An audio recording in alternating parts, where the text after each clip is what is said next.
Welcome to my channel. Subscribe, listen and enjoy my stories every day. The soft glow of the computer screen is the only light in the room, casting a pale halo over the disheveled desk. I sit in the shadows, a heavy fog of suspicion and dread clouding my mind. For weeks now, something has been gnawing at me, an unsettling feeling that something is fundamentally wrong. It all started with the inexplicable disappearance of my search history.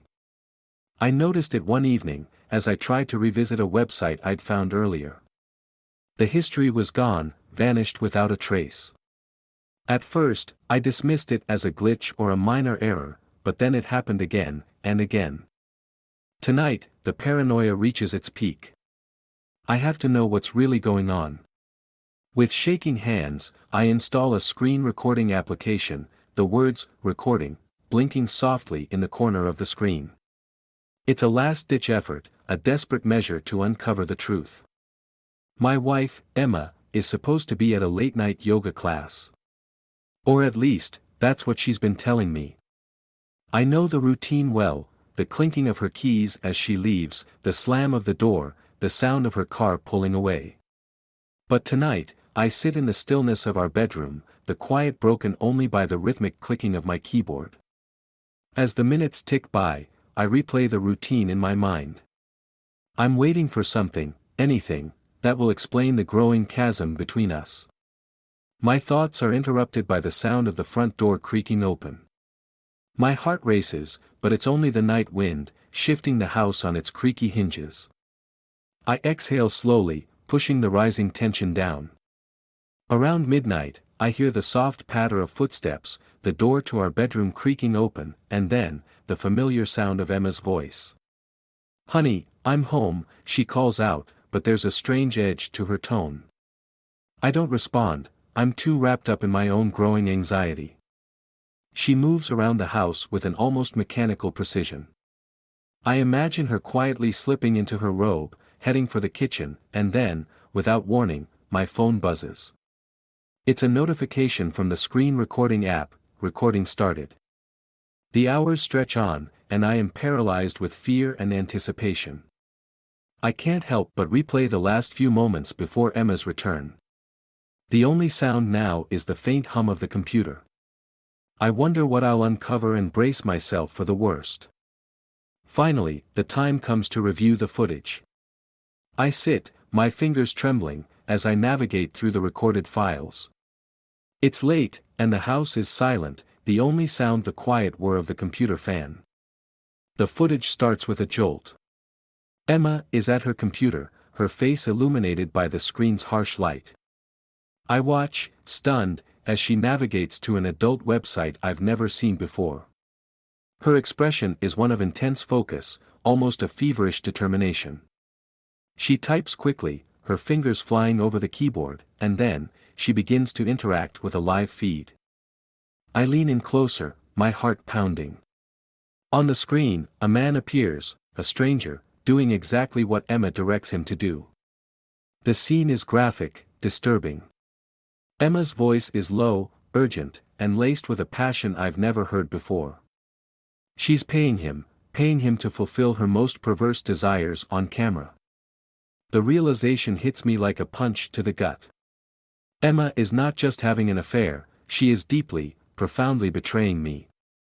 My mind races with thoughts of betrayal, anger, and betrayal. The world feels like it's collapsing around me.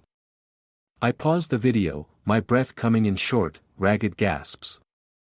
I know I need a plan, a way to make her understand the gravity of what she's done. This is not just a simple affair, this is a deep, systematic betrayal of everything we've built together.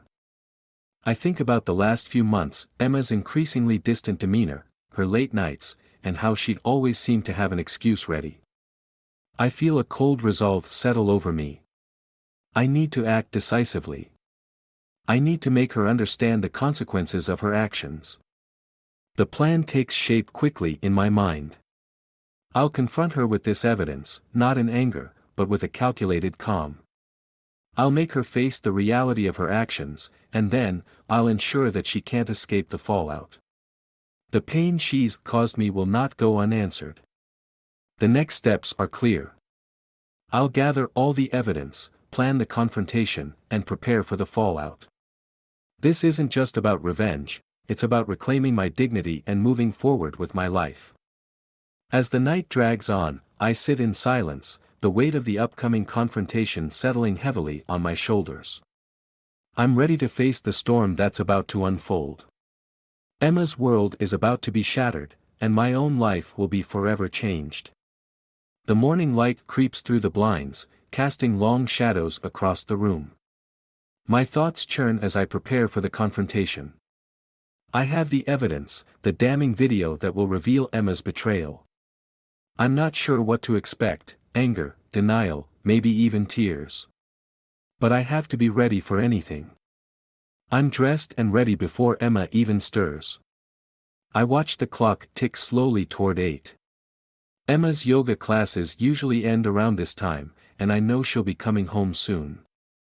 My nerves are tight as a drum, every sound amplified in the quiet of the house. At precisely 8:15, I hear the familiar sound of the front door opening. Emma's voice drifts in from the hallway, cheerful and light, completely unaware of the storm that's about to hit. "Honey, I'm back," she calls, her voice echoing through the house. I stand by the kitchen counter, the laptop open and the video queued up. My heart pounds as her footsteps approach. She walks into the kitchen, still in her yoga clothes, her face flushed and glowing from the exercise. She's carrying a smoothie, her usual post-workout treat. "Good morning. You're up early. I thought you'd still be sleeping." I take a deep breath, trying to steady my voice. "Emma, we need to talk." Her smile falters slightly, replaced by a look of concern. "Oh. What's wrong?" I gesture toward the dining table. "Please, sit down." Emma hesitates but takes a seat. I slide the laptop across the table and hit play on the video. The screen lights up, and Emma's face drains of color as she recognizes the setting. Her eyes dart to me, wide with confusion. "What is this?" she asks, her voice trembling. "It's what I've been trying to understand," I reply, keeping my tone even. "I've seen you on this site before." I didn't want to believe it, but now it's clear. The video plays, and Emma's eyes follow the screen in horror. She can't look away, her hands clenching and unclenching in her lap. The scene is explicit, the man performing acts at her command. The reality of her betrayal is undeniable. "Please, let me explain," she finally stammers, her voice barely a whisper. I pause the video and close the laptop with a snap. "Explain what, Emma?" "That you've been unfaithful to me? That you've been paying someone to fulfill your perverted desires?" Emma's face is flushed with shame and fear. "It's not what it looks like. She stutters, struggling to find the right words. I didn't mean for this to happen. I was just. I don't know. I thought it was a way to escape." "Escape from what?" I press, my voice rising despite my effort to stay calm.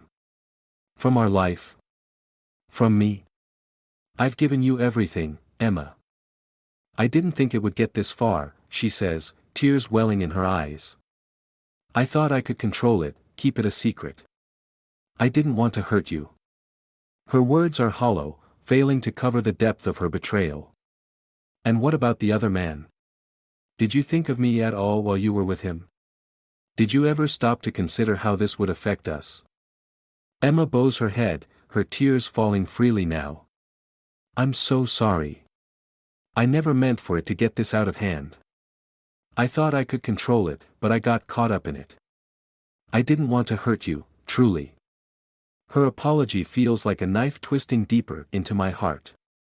"You've hurt me more than you can imagine. This isn't just about what you did, it's about the lies, the deceit. How do you expect me to ever trust you again?"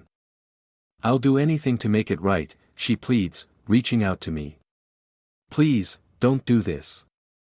I love you. I made a terrible mistake, but I can change." I pull away, shaking my head. It's too late for that, Emma. Trust isn't something you can just repair overnight. What you've done is unforgivable. I stand up, my heart heavy with a resolve I didn't fully understand until this moment. I need you to leave. I need time to think and to decide what to do next. Emma's face crumples as she stands up, her tears spilling freely. Please, don't do this. I'll do anything. Just don't end it like this. But my decision is made. It's over, Emma. I need to move on from this. Her sobs echo through the house as she grabs her things and stumbles out the door. The sound of the front door closing behind her is like a finality, sealing the fate of our once shared life. I am left alone in the quiet aftermath, the weight of the betrayal sinking in. The house feels emptier now, a shell of what it once was. I sit back down, staring at the laptop. There's more to figure out, more steps to take, and more pain to process. But for now, the first step is complete, the truth has been revealed, and the consequences are set in motion. As I sit in the silence, I know that this is only the beginning. Emma's departure is just the first act in a larger drama of betrayal and retribution. What happens next will define how I move forward from this shattered trust. The hours drag by in the empty house, the silence now oppressive. I've spent the entire day pacing, thinking, and trying to wrap my mind around the enormity of what has happened. Emma's departure is a harsh reality, and the echoes of her sobs still linger in my ears. By evening, I've come to a decision. The betrayal has left a deep scar, and I realize that if I want to regain control of my life, I need to act decisively. I need to ensure that Emma understands the full scope of her actions and face the consequences of her choices. My plan begins with preparing for a meeting with Emma's lawyer. I want to make sure that when I file for divorce, I'm prepared with everything I need. I'm not going to let her walk away without facing the repercussions of her deceit. I make a call to a well-known family lawyer, someone who comes highly recommended. After a brief discussion, we agree to meet at his office the following day. I hang up, feeling a mix of relief and trepidation. At least now I'm taking concrete steps towards closing this painful chapter. That night, I have a hard time sleeping. The image of Emma with that other man haunts me, replaying over and over in my mind. I know I need to stay focused. Tomorrow will be the first step in reclaiming my life. The next morning, I drive to the lawyer's office, my stomach tied in knots. The building is sleek and modern, a stark contrast to the turmoil inside me. I take a deep breath and walk inside, determined to start the process of moving on. Inside the office, I'm greeted by the lawyer, Mr. Thompson. He's a tall man in his late 50s, with a face that looks like it has seen a lot of battles. We sit in his neatly arranged office, and he gestures for me to take a seat. So, tell me what happened, Mr. Thompson says, leaning forward with a look of professional curiosity. I take out the laptop and play the video again, the same scenes of betrayal flashing across the screen. Mr. Thompson watches with a stern expression, nodding as the video plays. This is certainly compelling evidence, he says once the video ends. It's clear that your wife's actions constitute serious grounds for divorce. I nod, feeling a grim satisfaction at his words. I want to make sure she understands the consequences of what she's done. I'm not looking for revenge, but I want her to face the reality of her actions. Mr. Thompson nods. We can make sure the court is aware of the extent of the betrayal. We'll also need to discuss the division of assets and any alimony considerations. We spend the next hour discussing the legal intricacies, dividing up our shared assets, and ensuring that I am protected financially. As we finish, Mr. Thompson assures me that he will handle the case with the utmost diligence. As I leave the office, I feel a weight lift from my shoulders. The legal battle is just beginning, but at least I'm no longer standing alone. Back at home, I'm still grappling with the emotional fallout. I decide to take a drive to clear my head. I need to gather my thoughts and prepare for the confrontation I know is coming, Emma's final reckoning. I drive to the small cafe where Emma and I used to meet for brunch. It's a place filled with memories, both good and bad. I sit at a table in the corner, nursing a cup of coffee, when I see Emma walking in. She spots me almost immediately, her face going pale. She hesitates for a moment before walking over. "We need to talk," she says, her voice barely above a whisper. I look at her, the anger and hurt still fresh. I don't think there's anything left to say. "Please," she pleads, sitting down across from me. "I just want to explain."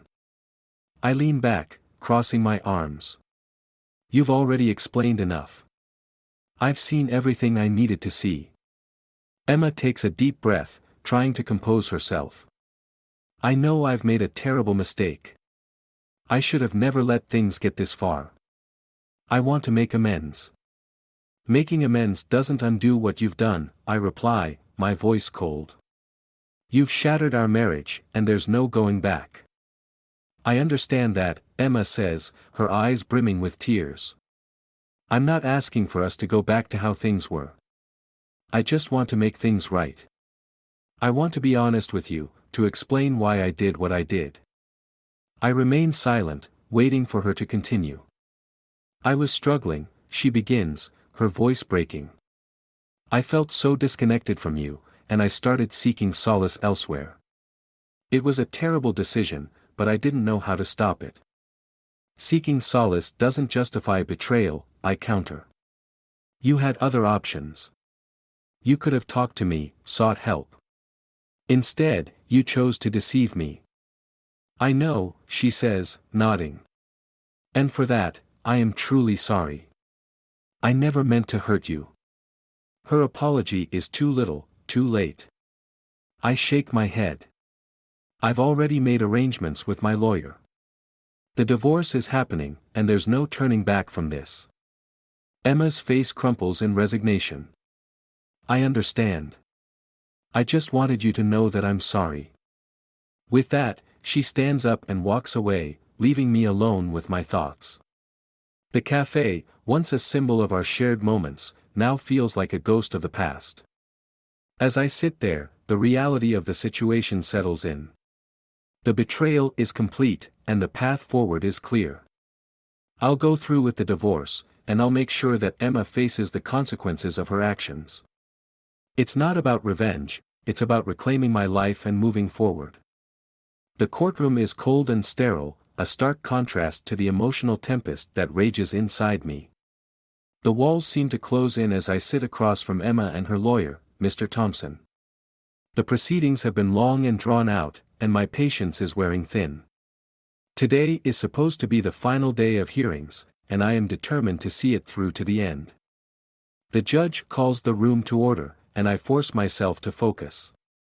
Emma sits beside her lawyer, her eyes red-rimmed and weary. I catch her glancing at me, a mix of fear and defiance in her gaze.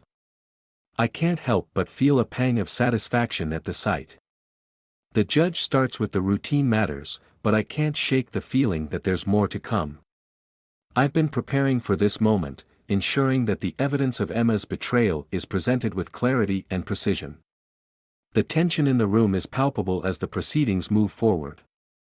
My lawyer, Mr. Stevens, presents our case meticulously. He recounts the evidence, the video, and the emotional impact on me. Emma's lawyer responds, attempting to downplay the severity of her actions, but the weight of the betrayal is undeniable. As the final arguments are presented, the courtroom feels like it's holding its breath. The judge deliberates for what seems like an eternity before finally delivering the verdict. The divorce is granted, and the division of assets is decided in my favor. Emma's face pales, and she slumps in her seat, defeated.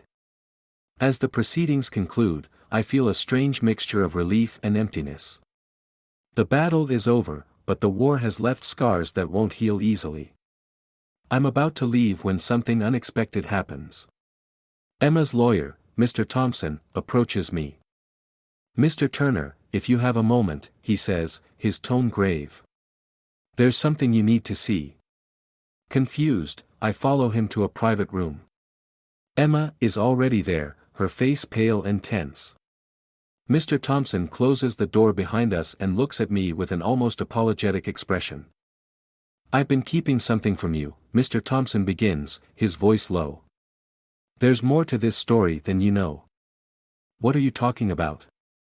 I ask, my heart racing. Mr. Thompson reaches into his briefcase and pulls out a folder. He opens it and hands me a set of documents and photos.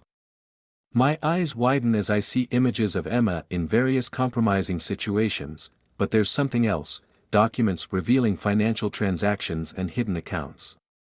"This evidence shows that Emma wasn't acting alone," Mr. Thompson explains. "There's a network behind her, a group she's been involved with for months. They've been manipulating her, exploiting her vulnerabilities." My mind reels as I process the information. Emma's betrayal was more than a personal failure, it was part of a larger scheme. The realization hits me like a thunderbolt. Who else is involved? Mr. Thompson hesitates before answering. "The man from the video, as well as several others. They've been using Emma for their own gain. I didn't know the full extent until recently. I'm sorry I didn't come forward sooner." The shock of this revelation stuns me into silence. Emma looks at me with a mix of fear and resignation. "I didn't know it would go this far," she says, her voice breaking. "I was manipulated, used." The anger inside me flares up, consuming all reason. The betrayal is deeper than I ever imagined, and I feel a burning need for retribution. I look at Emma, my gaze steely and determined. "You've been a pawn in their game," I say, my voice cold. "But you're still responsible for your actions." Emma nods, tears streaming down her face. "I understand. I just want to end this." Mr. Thompson clears his throat. "There's one more thing. The group behind Emma is known for being ruthless. If you're planning to pursue them, be cautious." His warning barely registers. My focus is on Emma and the betrayal that has shattered my life. I leave the room with a sense of purpose, knowing that the final chapter of this story is far from over. Over the next few days, I dive into uncovering the full extent of the network behind Emma. I hire private investigators and dig into every piece of evidence I can find. The more I uncover, the more I realize the scope of the deception. I discover the leader of the group, a shadowy figure who has been orchestrating the entire scheme. I plan my confrontation with ruthless precision, knowing that justice must be served. My goal is to dismantle the network and make sure that they face the consequences of their actions. One evening, I confront the leader in a dimly lit warehouse, the scene set for a final showdown. The air is thick with tension as I enter, the leader and his associates waiting for me. Their faces are obscured, but their intent is clear. "We've been expecting you," the leader says, his voice dripping with malice. "You think you can just walk in here and dismantle everything we've built?" "I'm here to put an end to this," I reply, my voice steady. "You've used people like Emma for your gain, and now you'll face the consequences." The confrontation is intense, a clash of wills and violence. The leader tries to assert his dominance, but I'm relentless. The fight is brutal, a dance of fury and retribution. The warehouse echoes with the sounds of our struggle.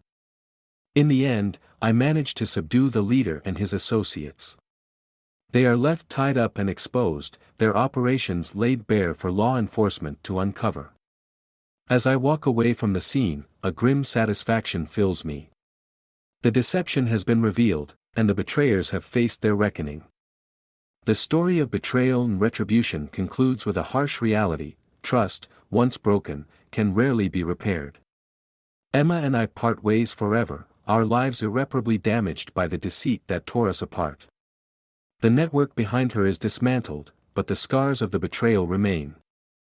As I move forward, I carry with me the lessons learned from this painful experience.